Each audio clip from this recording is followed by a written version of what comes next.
चलो, तो first question, the indicator which turns red litmus red, जो लिटमस को रेड कर देता है एसिड डालने में। तो बताओ एसिड कौन कौन सा इंडिकेटर होगा जो एसिड डालने पे रेड हो जाता है। लो जी, अंजलि जी ने पहले ही सवाल दे दिया। चलो एक बार फिर भी कर लेते हैं। टर्मरिक जो है वो कोई कलर चेंज शो नहीं करता, लिटमस रेड हो जाता है लेकिन टर्मरिक नहीं शो करता, तो ये ऑप्शन गलत होगी। फिनोल फैथलिन कोई कलर शो नहीं करता, गलत हो गया। मिथाइल ऑरेंज रेड हो जाता है, ये बात बिल्कुल सही है। ठीक है, एसिड डालने पे मिथाइल ऑरेंज क्या हो जाता है जी, रेड।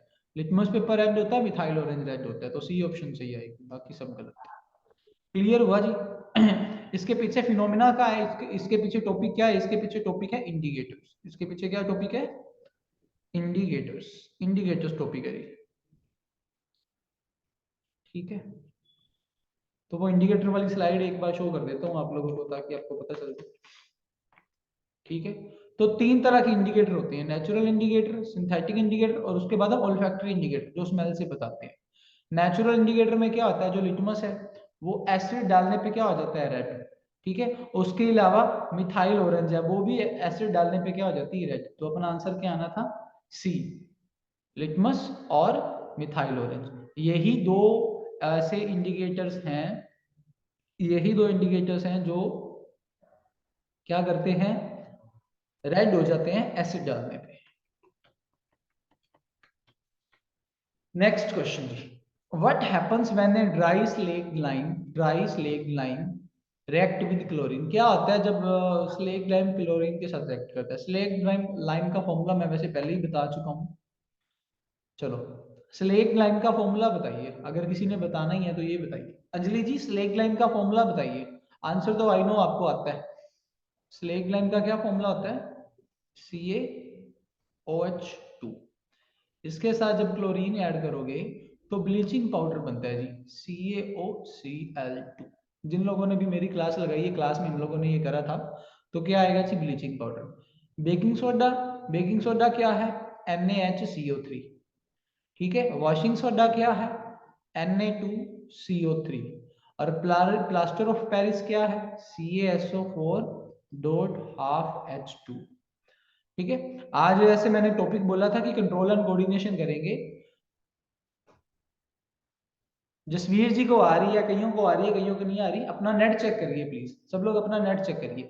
तो आप आज देख ही लेते हैं कि ये ब्लीचिंग पाउडर कैसे बनता है, बेकिंग सोडा कैसे बनता है, वॉशिंग सोडा कैसे बनता है, प्लास्टर ऑफ पेरिस भी कैसे बनता है। तो एक तो मैंने करा ही दिया, ब्लीचिंग पाउडर CaOCl2 कैसे बनता है, स्लेक्लाइन CaOH2 और क्लोरीन, इन दोनों को ऐड करने से बनता है। उसके बाद दूसरे नंबर पे देखते हैं बेकिंग सोडा कैसे बनता है। वैसे मैंने ये करवा दिया था लेकिन कुछ स्टूडेंट्स नए हैं, और वैसे भी आज फ्री क्लास है कल वाली, तो वो बता देते हैं जो नए स्टूडेंट्स होंगे। बेकिंग सोडा बनता है जी, एक तो NaCl लेना है इसमें, एक लेनी है कार्बन डाइऑक्साइड, साथ में पानी, और साथ में लेना है अमोनिया NH3। इन चीजों को जब आप रिएक्ट करवाओगे तो ये क्या बन जाएगा, NaHCO3, जो कि बेकिंग सोडा होता है। साथ में एक और चीज बनेगी जो है NH4Cl, इसको बोलते हैं अमोनियम क्लोराइड। क्या बोलते हैं जी, अमोनियम क्लोराइड। ठीक है जी, तो ये तो हो गया दूसरे नंबर वाला। तीसरे नंबर वाला देखते हैं, वॉशिंग सोडा कैसे बनता है जी। वॉशिंग सोडा, जिसको बेकिंग सोडा आता है उसको वॉशिंग सोडा भी बड़ा आसान लगेगा, क्योंकि सिर्फ हमने उसको हीट ही करना है बस। जब बेकिंग सोडा बन गया, बेकिंग सोडा को सिर्फ हीट करिए, वॉशिंग सोडा बन जाएगा।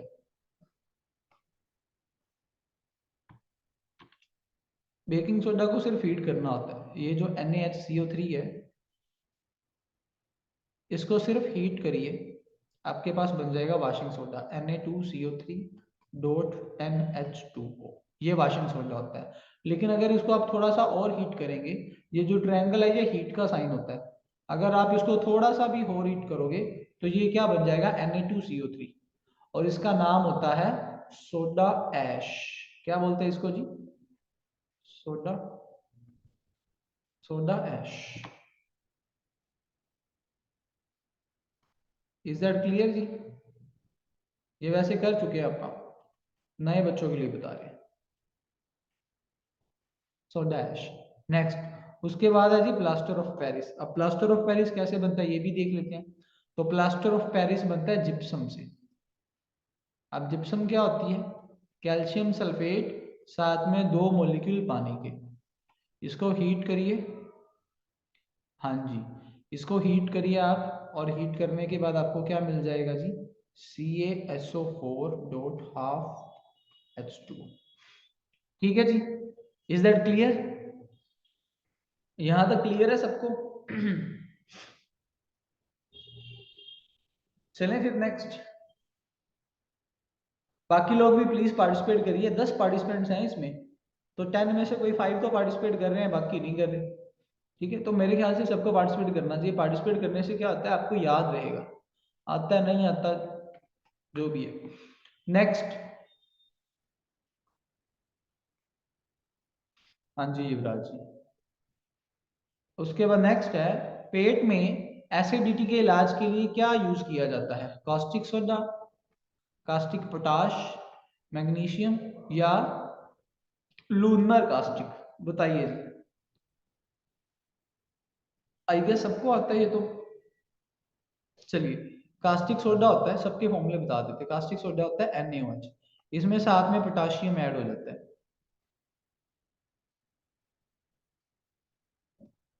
और ये है milk of magnesia, MgOH2, MgOH2।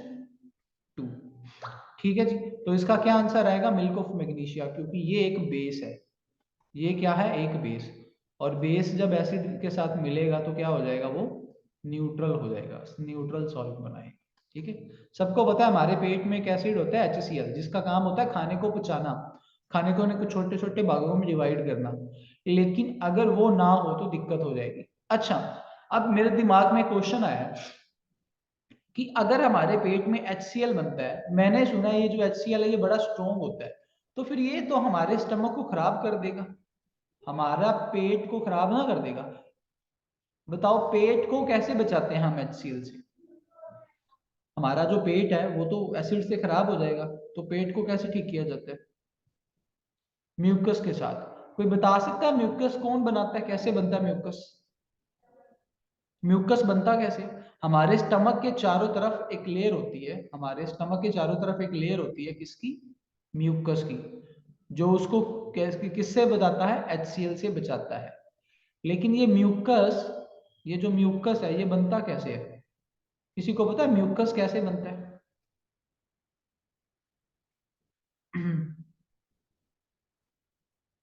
हाँ जी अंजलि जी, ये बिल्कुल ठीक है, लेकिन ये बताइए ये म्यूकस आता कहाँ से है? ये म्यूकस बनता कैसे है? कौन बनाता है ये म्यूकस? बात तो ये है। ग्लैंड्स, वेरी गुड, ग्लैंड्स तो बताती है, लेकिन साथ में एक टिश्यू होते हैं, एपिथेलियल टिश्यू। एपिथेलियल टिश्यू है इसका सही आंसर।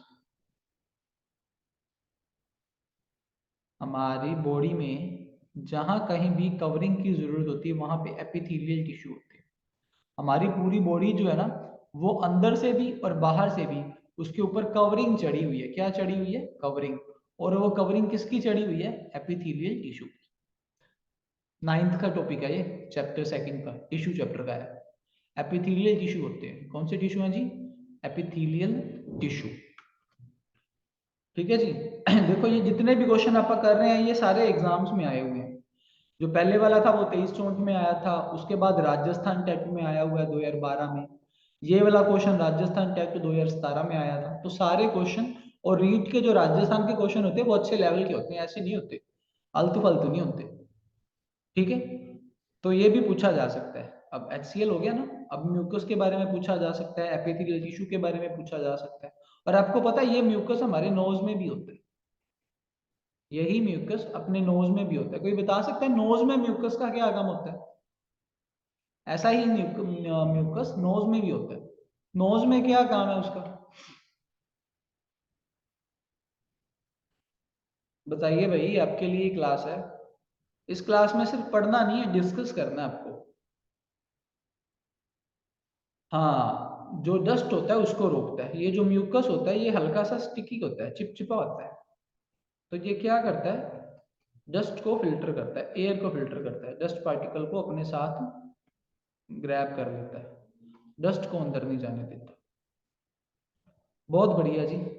ये कोई रजिया जी आज नए पहली बार क्लास लगाने आए हैं? रजिया जी वेलकम टू अवर क्लास। और बाद में फीडबैक जरूर देना कैसी लगी आपको क्लास कुछ। ठीक है। उसके अलावा हमारे नाक को ना मॉइस्चर रखना होता है, हमारे नाक को सूखा नहीं करना होता, उसके काम आता है। उसके अलावा टेम्परेचर भी मेंटेन करता होता है हमारी बॉडी का, तो टेम्परेचर भी मेंटेन करते हैं ये, टेम्परेचर भी मेंटेन करते हैं। ठीक है। वैसे तो आज कंट्रोल एंड कोऑर्डिनेशन करना था, पर मेरे को बाद में याद आया कि ये एसिड बेस साल्ट के क्वेश्चन तो रह ही जाएंगे। ठीक है। चलिए जी, पीएस टेट में आया 2020 का क्वेश्चन, मेटेलिक ऑक्साइड्स आर। जो मेटल के, पहले तो ये बता दूं मेटेलिक ऑक्साइड क्या होता है। जब भी कोई मेटल ऑक्सीजन के साथ रिएक्ट करती है तो वो मेटल ऑक्साइड बनाती है। वो क्या बनाती है? Metal oxide.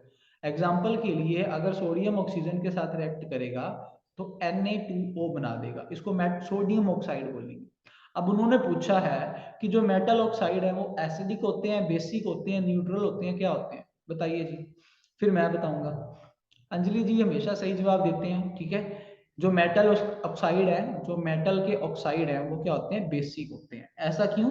क्योंकि एसिड और बेस की डेफिनेशन में हमने, लुईस एक साइंटिस्ट था, उसने कहा था कि बेस वो होते हैं जो इलेक्ट्रॉन डोनेट करते हैं। लुईस एक साइंटिस्ट था, उसने क्या कहा था कि बेस वो सब्सटेंस हैं जो इलेक्ट्रॉन डोनेट करते हैं। और हम सबको पता है कि जो मेटल्स हैं वो क्या है, उनके हमेशा, उनके ऊपर हमेशा पॉजिटिव चार्ज होता है। पॉजिटिव चार्ज क्यों होता है? क्योंकि वो इलेक्ट्रॉन डोनेट करते हैं। क्योंकि वो क्या करते हैं? Electron donate. तो अगर वो इलेक्ट्रॉन डोनेट करते हैं तो फिर वो क्या हुए? बेस। इसलिए मेटल्स जब भी किसी ऑक्सीजन के साथ रिएक्ट करेंगे तो वो कैसा ऑक्साइड बनाएंगे? बेसिक। बेसिक ऑक्साइड बनाएंगे। मेटल जब भी ऑक्सीजन के साथ रिएक्ट करेगा बेसिक ऑक्साइड बनाएगा जी। चलो इसी पे एक क्वेश्चन और ऐड कर देते हैं। नॉन मेटल कैसा ऑक्साइड बनाएगा? युवराज जी ये रेज करिए, आपसे गलती से हो गया। नॉन मेटल जब ऑक्सीजन के साथ रिएक्ट करेंगे तो कैसा ऑक्साइड बनाएंगे? बेसिक या एसिडिक? बताओ भाई, आपके लिए क्वेश्चन है। नॉन मेटल कैसा ऑक्साइड बनाएंगे? एसिडिक, बिल्कुल एसिडिक, एसिडिक ही बनाएंगे। बहुत बढ़िया जी। चलो गुड, नेक्स्ट चलते हैं। The green coating on copper vessel. तांबा, कॉपर होता है तांबा, तांबे के ऊपर जब आप ग्रीन कोटिंग कर देते हो, ठीक है, it is expose to moisture for a long time consist of. उसमें क्या क्या होता है? उस कोटिंग में क्या होता है? उस लेयर में क्या होता है? लंबे टाइम तो नमी ਦੇ ਵਿੱਚ ਜਦੋਂ ਤਾਂਬਾ ਸੰਪਰਕ ਵਿੱਚ ਆਉਂਦਾ ਹੈ ਤਾਂ ਉਹ ਜਿਹੜਾ ਹੈ ਉਹਦੇ ਵਿੱਚ ਇੱਕ ਲੇਅਰ ਬਣ ਜਾਂਦੀ, ਨਵੀਂ ਪਰਤ ਬਣ ਜਾਂਦੀ ਹੈ। ਉਸ ਪਰਤ ਵਿੱਚ ਕੀ ਕੀ ਹੁੰਦਾ ਹੈ? ਦੱਸੋ ਜੀ। धर्मप्रीत जी ने ए दिया, अंजलि जी ने बी दिया। देखते हैं, चलो होता क्या है जी। जब कॉपर ऑक्सीजन के साथ रिएक्ट करता है तो कॉपर ऑक्साइड बना लेता है। और नमी का मतलब है कि वो पानी के साथ भी रिएक्ट करेगा।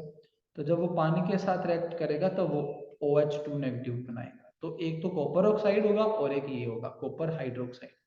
कॉपर हाइड्रोक्साइड और कॉपर ऑक्साइड वाला आंसर सही है। कार्बोनेट तो आएगा ही नहीं, कार्बोनेट कहाँ से आएगा? सोचने वाली बात है। कार्बोनेट का क्या मतलब होता है? कार्बोनेट का फॉर्मूला होता है CO3। कार्बोनेट कहाँ से आ जाएगा? हाइड्रोक्साइड तो आ सकता है क्योंकि हवा में हाइड्रोजन होता है, पानी में भी हाइड्रोजन होता है, लेकिन कार्बोनेट कहाँ से आया? कार्बोनेट तो CO3 होता है और ये जमीन में से मिलता है। ठीक है जी, क्लियर है। तो कार्बोनेट बिल्कुल भी नहीं हो सकता। तो कार्बोनेट वाली जितनी भी ऑप्शंस हैं वो काट दो, जहां पे कार्बोनेट लिखा हुआ है नन ऑफ दिस भी काट दो। ये सही आंसर। देखो जी कितना आसानी से हो गया।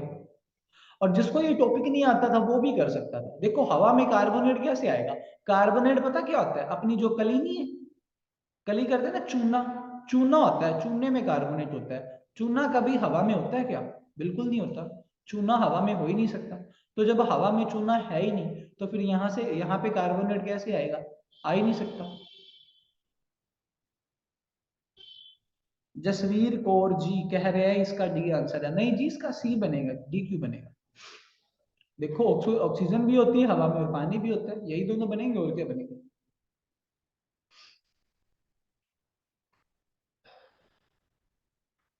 चलो जसवीर जी, अगर आपको कोई भी वो लगता है तो आप रीजन दे सकते हो। आप मुझे रीजन बताइए कि ऐसा क्यों होगा, अगर डी है तो क्यों। फिर आप उस पर भी डिस्कस कर लेंगे। The element present in quicklime. अब क्विकलाइम क्या होता है, सबको पता है क्विकलाइम क्या होता है, पर मैं पहले पूछ ही लूँ, बताओ क्या होता है क्विकलाइम। जो लोग पार्टिसिपेट नहीं कर रहे वो भी पार्टिसिपेट करिए, और ज्यादा इंटरेस्टिंग हो जाएगी क्लास और आपको याद भी रहेगा। रजिया जी ने ए आंसर दे दिया। रजिया जी बिल्कुल सही है आप, कैल्शियम और ऑक्सीजन होता है, क्योंकि जो क्विकलाइम है उसका फॉर्मूला होता है CaO। ये क्विकलाइम होता है, और अगर इस क्विकलाइम में पानी रिएक्ट करवाओगे तो ये स्लेग लाइम बना देगा। राइटिंग बड़ी खराब हो रही है, नीचे करते हैं। देखो, कैल्शियम जब ऑक्सीजन के साथ रिएक्ट करता है तो क्विकलाइम बनता है CaO। इसके साथ जब पानी रिएक्ट करेगा तो स्लेग लाइम बन जाएगा CaOH2। और जब इसके साथ कार्बन डाइऑक्साइड रिएक्ट करेगी तो कैल्शियम कार्बोनेट बन जाएगा, जो कि सफेद कलर का होता है। ठीक है, कैल्शियम जब ऑक्सीजन के साथ रिएक्ट करेगा तो CaO बनेगा, इसको क्विक लाइम बोलते हैं, क्विक लाइम। और ये जब पानी के साथ रिएक्ट करेगा तो क्या बन जाएगा, स्लेक्ड लाइम, स्लेक्ड लाइम। ठीक है जी। और ये जो स्लेक्ड लाइम जब कार्बन डाइऑक्साइड के साथ रिएक्ट करेगा तो क्या बनेगा, कैल्शियम कार्बोनेट। क्या बनेगा जी, आज हाथ नहीं चल रहे ठंड की वजह से। Calcium carbonate. सब कहेंगे कि राइटिंग कितनी गंदी है। चलो जी, तो ए ऑप्शन आएगा जी, कैल्शियम होता है उसमें और ऑक्सीजन होता है। ये सबको आता था, ग्रेट। जसवीर जी कह रहे हैं क्लोरीन और ओ। जसवीर जी ने टाइप शायद गलत कर दिया, क्लोरीन क्लोरीन नहीं होगा, Cl नहीं होगा, Ca होगा जी, Ca होगा। क्लोरीन तो ऑप्शन में ही नहीं है कहीं भी, है ना, गलती से टाइप हो गया होगा। चलिए next. The strength of N acid depend upon. Acid की स्ट्रेंथ जो है वो किस पे डिपेंड करती है, ये पीएस टेट 2015 का क्वेश्चन है। एसिड की स्ट्रेंथ किस पे डिपेंड करती है, the number of hydrogen atom present in इस, उसमें हाइड्रोजन कितने हैं, दूसरा डेंसिटी, तीसरा ऑक्सीजन कंटेंट, चौथा। दो आंसर आए हैं, देखते हैं क्या बोला इन्होंने। हाँ जी हाँ जी, जसवीर जी बिल्कुल सही, आप कभी गलत हो ही नहीं सकते, आप बिल्कुल सही हो। एक एसिड दी ताकत ते निर्भर करता है, एसिड दी ताकत कितने निर्भर कर, कितने ते निर्भर करती है। सबने ए आंसर दिया, बट ए आंसर गलत है। क्योंकि आप मेरे को बताओ, मैंने उस दिन भी आपको बताया था कि एक HCl है और एक H2SO4 है और एक H3PO4 है, इसमें स्ट्रॉन्ग कौन होगा, सबसे स्ट्रॉन्ग HCl है, पता है आपको। तो इसके पास तो तीन थे, ये क्यों नहीं स्ट्रॉन्ग। तीन होने का ये मतलब है कि उसको तीन हाइड्रोजन एटम देने पड़ेंगे, पर वो तीन देता नहीं है, ये दो देता है। ये जो H3PO4 है ना, ये तीन हाइड्रोजन कभी भी नहीं देता, ये इस तरीके से जुड़ा होता है। ये जो फॉस्फोरस है ना, ये इसके साथ डबल बॉन्ड में O होता है एक तो, और एक OH ऐसे जुड़ा होता है, एक OH ऐसे जुड़ा होता है।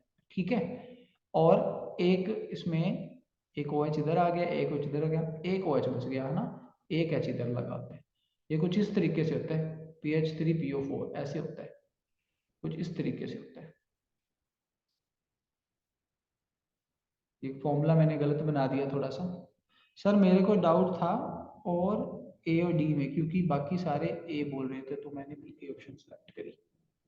ए गलत है जी, हाइड्रोजन उसमें कितने हैं, अब देखो, अब कहने को तो मैं आपको एग्जांपल देता हूँ, SO3, इसमें तो कोई हाइड्रोजन है ही नहीं, लेकिन ये फिर भी एसिडिक है, फिर ये एसिडिक कैसे होगा, इसमें तो एक भी हाइड्रोजन नहीं। ठीक है ना, यही तो आर्हीनियस की गलती थी ना। आर्हीनियस ने कहा था कि एसिड वो होता है जो H पॉजिटिव आयन दे, लेकिन उसकी यही गलती थी कि बहुत सारे कंपाउंड ऐसे हैं जिनमें H पॉजिटिव आयन होता ही नहीं, लेकिन फिर भी वो एसिड है, फिर भी उनका नेचर एसिडिक है। जो क्लोरीन गैस है ये एसिडिक होती है, फ्लोरीन एसिडिक है, ब्रोमीन एसिडिक है, आयोडीन, इन सब का एसिडिक नेचर होता है, लेकिन इनमें तो एक भी हाइड्रोजन नहीं, फिर भी ये एसिडिक नेचर है के। तो जरूरी नहीं है जिसके पास हाइड्रोजन है और जितने ज्यादा हाइड्रोजन है वो एसिड स्ट्रॉन्ग होगा ना, कौन जल्दी से जल्दी हाइड्रोजन आयन देता है वो एसिड होगा। तो इसका आंसर आएगा D, concentration of hydrogen ion furnished bye N acid, कि एक एसिड कितने H पॉजिटिव आयन देता है बाद में। डेंसिटी पे भी बिल्कुल डिपेंड नहीं करता, ऑक्सीजन कंटेंट पे भी डिपेंड नहीं करता। तो इसका आंसर आएगा D, concentration of hydrogen ion, कि कितनी जल्दी हाइड्रोजन आयन देता है पानी में। ठीक है जी, इज दैट ओके, क्लियर है। नंबर ऑफ हाइड्रोजन डिपेंड नहीं करता, ज्यादा हाइड्रोजन है इसका मतलब ये नहीं है कि वो स्ट्रॉन्ग एसिड है, नो।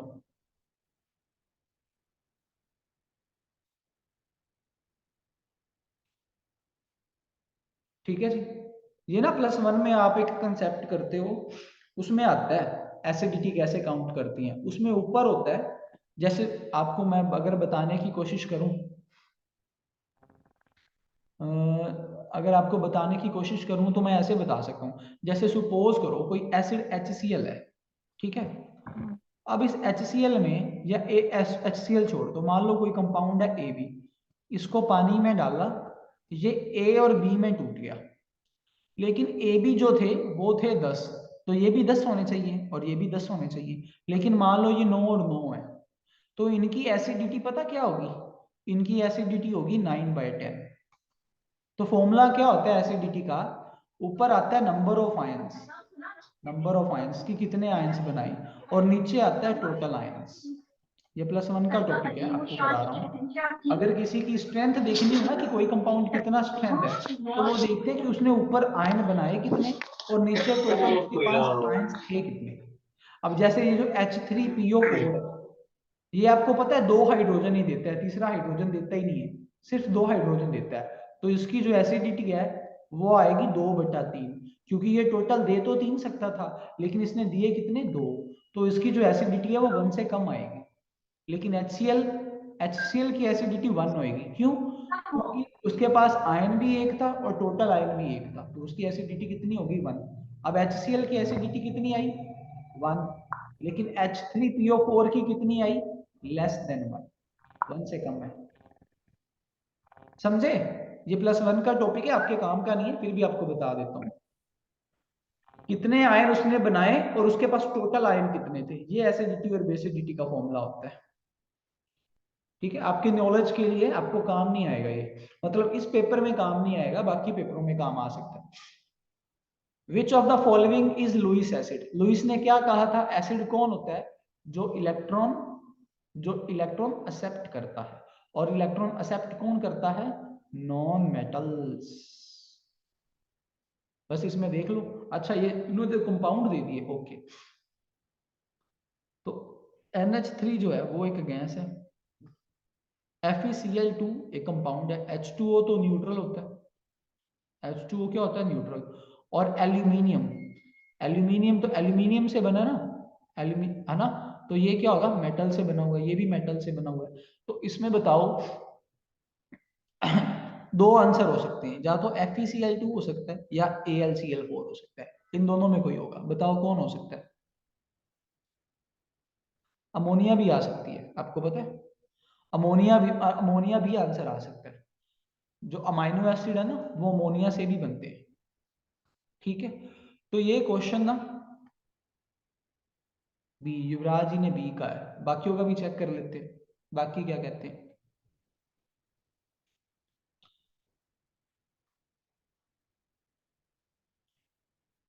क्या रिपीट करें जसवीर जी, बताइए बताइए कहां से रिपीट करें, पिछला पिछला क्वेश्चन रिपीट करूं या ये वाला,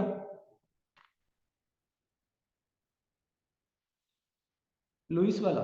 हाँ, तो अगर लगता है आपने क्लास नहीं लगाई मेरी वो वाली, देखो, लुइस एक साइंटिस्ट था जिसने एसिड और बेस की डेफिनेशन दी थी। लुइस कहता था कि एसिड वो है जो इलेक्ट्रॉन एक्सेप्ट करता है, किसी से इलेक्ट्रॉन लेता है, ठीक है। और बेस कौन है, बेस वो है जो इलेक्ट्रॉन डोनेट करता है, जो क्या करता है, इलेक्ट्रॉन डोनेट करता है। ठीक है जी, क्लियर है। अब इसमें देखो, इसमें एक मेटल है एक नॉन मेटल है, एक मेटल है एक नॉन मेटल है ना, लेकिन ये इधर देखो NH3 जो है, नाइट्रोजन क्या है, ये एक नॉन मेटल में आती है, हाइड्रोजन क्या है, ये भी एक नॉन मेटल में आती है, आपको पता है। हाइड्रोजन को पीरियोडिक टेबल में मेटल्स के साथ रखा हुआ है, लेकिन है ये एक तरह की नॉन मेटल, तो ये एसिडिक आएगी। पता है आपको, किसी को पता है इस बारे में।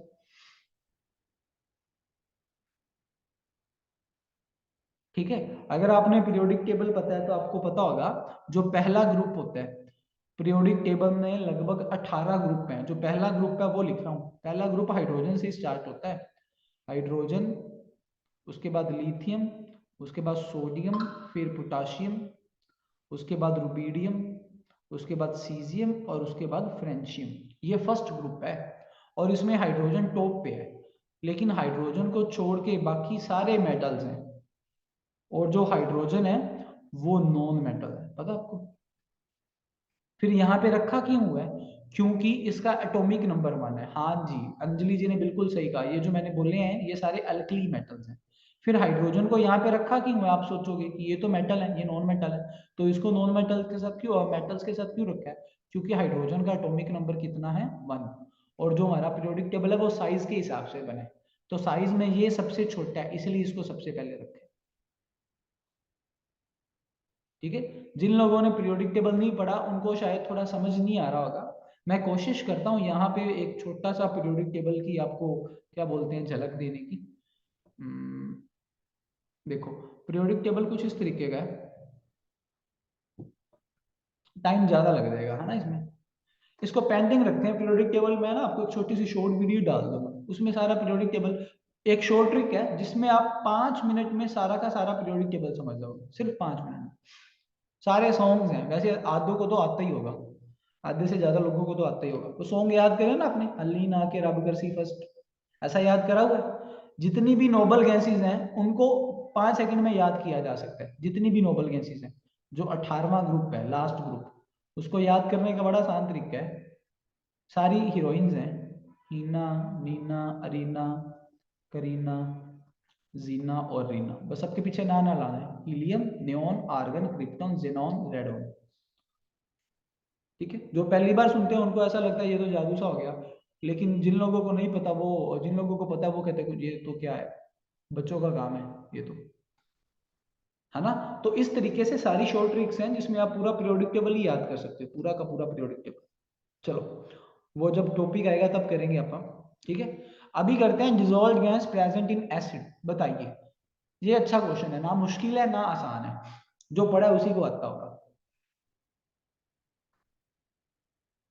सब लोगों ने सी सी दे दिया, ये सी ऑप्शंस बढ़िया आ रही हैं। देखो, नाइट्रोजन होता है, देखो जो नाइट्रोजन है, जो नाइट्रोजन है वो N2 फॉर्म में होती है एयर में। एक मिनट जी, एक मिनट। सी आप सबका सही है, जिन लोगों ने भी सी दिया है वो बिल्कुल सही है। अरे आगे चलेंगे, काफी आगे आगे। चलो जल्दी करते हैं, हमारे पास सिर्फ लास्ट 5 मिनट्स बचे हैं। ठीक है, तो नाइट्रोजन भी होता है, सल्फ्यूरिक एसिड भी होता है, सल्फर डाइऑक्साइड भी होती है, आपको पता है। नाइट्रोजन ऑक्सीजन के साथ रिएक्ट करके NO2 बना लेती है, और फिर ये पानी के साथ रिएक्ट करके HNO3 बना लेता है। तो ये बड़ा स्ट्रॉन्ग एसिड है, नाइट्रिक एसिड बहुत स्ट्रॉन्ग है, बड़ा स्ट्रॉन्ग एसिड है। इतना स्ट्रॉन्ग एसिड है कि ये गोल्ड को भी डिसॉल्व कर लेता है, और ये येलो कलर का होता है, सबको बता दें, थोड़े का टाइम में ज्यादा काम कर ले। सल्फर डाइऑक्साइड बिल्कुल ये भी एसिडिक है, सल्फर जब ऑक्सीजन के साथ रिएक्ट करती है तो SO2 बनाती है, एक बार और ऑक्सीजन मिल गया तो SO3 बना लेगी, और अगर ऊपर से बारिश हो गई तो ये H2SO4 बन जाता है, सल्फ्यूरिक एसिड। इस तरीके से बनता है ये, बिल्कुल जी, HCl से भी ज्यादा। HCl जल्दी रिएक्ट करता है जसवीर जी, क्या फर्क है, एक होती है पावर, एक होता है जल्दी काम करना। HCl जो है वो जल्दी रिएक्ट करता है, फास्ट। ठीक है, वो फास्ट रिएक्ट करता है। जो HNO3 है ये रिएक्ट तो स्लो करता है, लेकिन ये बड़ी से बड़ी चीज को भी पिघला सकता है। आप सोचो गोल्ड कितना स्ट्रॉन्ग होता है, उसको भी पिघला सकता है। येलो कलर का होता है ये। तो सी ऑप्शन सबने सही आंसर दिया, very good.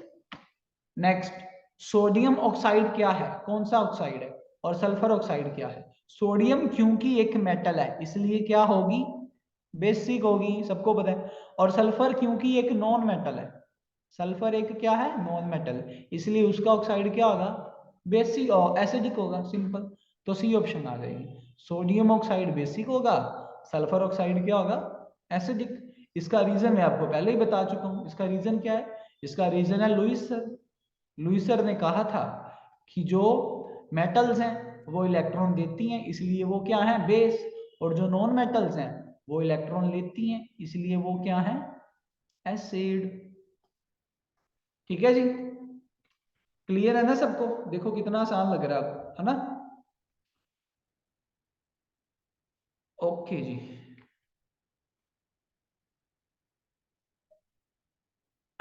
Nature of blood सबको पता होना चाहिए। ये ब्लड क्या होता है? ब्लड जो है हमारा वो हल्का सा बेसिक होता है। क्या होता है? बेसिक।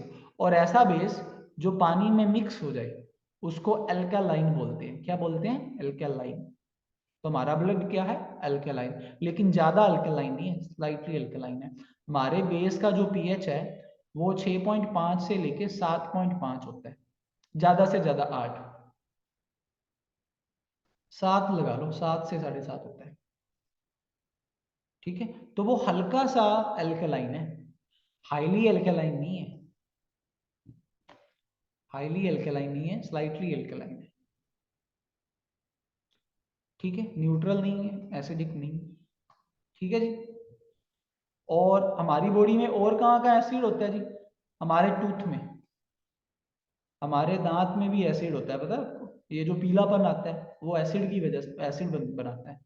हम हमारे दांत क्या करते हैं? फूड खाते हैं, और फूड से क्या होता है? मीठा हमारे दांतों पे चिपक जाता है। उस मीठे पे क्या आते हैं जी? बैक्टीरिया। और वो बैक्टीरिया क्या करते हैं जी? एसिड बनाते हैं। और फिर वो एसिड क्या करते हैं? हमारे दांतों को खाना शुरू कर देते हैं। इसलिए मम्मा छोटे होते बोलते थे कि ज्यादा चॉकलेट नहीं खाना, ज्यादा मीठा नहीं खाना। ठीक है ना? सही है। तो हमारे दांत भी एसिडिक, दांतों में भी, अगर आपके दांत पीले हैं तो आपके दांतों में भी एसिड मिल जाएगा आपको। उसके अलावा यूरिन, जो यूरिन है वो भी एसिडिक होता है जी। यूरिन भी एसिडिक होता है।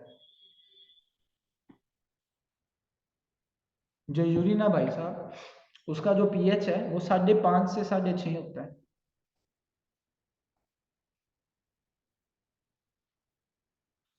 हाँ, ये चेंज होता रहता है अंजलि जी, ये किताबों में लिखा हुआ है कि 6 है, कईयों को चेंज होता रहता है। किसी को शुगर है तो बढ़ जाएगा, किसी को शुगर नहीं है तो कम ज्यादा हो जाएगा, बस ऐसा ही है।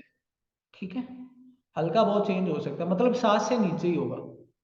Acid present in ant. Ant में कैसा एसिड होता है? जो चींटी है, कीड़ी, अपा को कीड़ी लड़ जाती है ना, तो कीड़ी में क्या होता है जी? सबको पता है। रजिया जी ने बताया है बी, मिथेनोइक एसिड। क्या बात है, सिमरन जी ने भी बी बनाया। बिल्कुल सही जी, रजिया जी और सिमरन जी बिल्कुल ठीक हैं। और भी लोग भी सही बोल रहे हैं, मिथेनोइक एसिड। लेकिन आपको जान के खुशी होगी कि ये जो मिथेनोइक एसिड है इसको फॉर्मिक एसिड भी बोलते हैं। मिथेनोइक एसिड और फॉर्मिक एसिड एक ही है।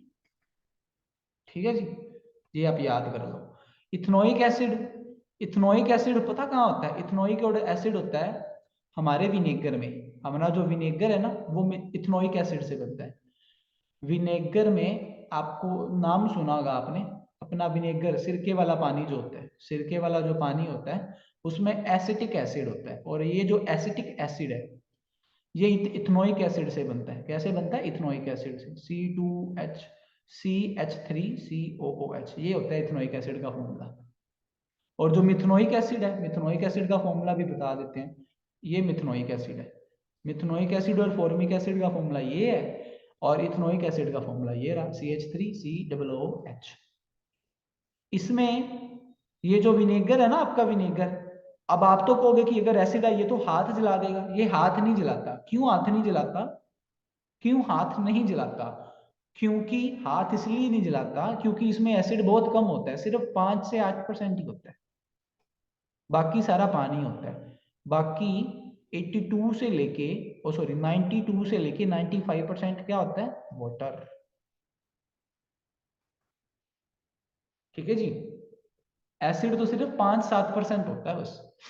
जो विनेगर है उसमें एसिड सिर्फ 5-7% होता है, बाकी क्या होता है जी? वाटर। ठीक है जी, ये सिट्रिक एसिड भी नहीं है, टार्टारिक एसिड भी नहीं है। ठीक है, क्लियर है? सिट्रिक एसिड कहाँ होता है बता दो फटाफट, और टार्टरिक एसिड कहाँ होता है वो भी बता दो। टार्टरिक एसिड कहाँ होता है, सिट्रिक एसिड कहाँ होता है, फटाफट बताइए। सिर्फ लास्ट 10 मिनट्स, जल्दी करिए, कम ऑन। लास्ट 10 मिनट है भाई। Tomato, last sorry 10 seconds. Citric acid tomato में नहीं, हाँ टार्टारिक टोमेटो में नहीं होता जी, ऑक्सैलिक होता है। सिट्रिक एसिड होता है लेमन। जितने भी खट्टे फ्रूट हैं उनमें सिट्रिक एसिड होता है जी। जितने भी खट्टे फ्रूट हैं उनमें क्या होता है, सिट्रिक एसिड। ठीक है जी। और टार्टारिक एसिड बताइए, I am waiting for your answer. Ethanoic acid पढ़ लिया, कहाँ से मिलता है, मेथनोइक पढ़ लिया। और आपको पता है वास्प, ये बताना भूल गया, वास्प जो डेमू होता है, डेमू लड़ जाता है ना हमको, उसमें बेस होता है, उसमें एसिड नहीं होता। ठीक है, जब डेमो होता है उसमें क्या होता है जी, उसमें बेस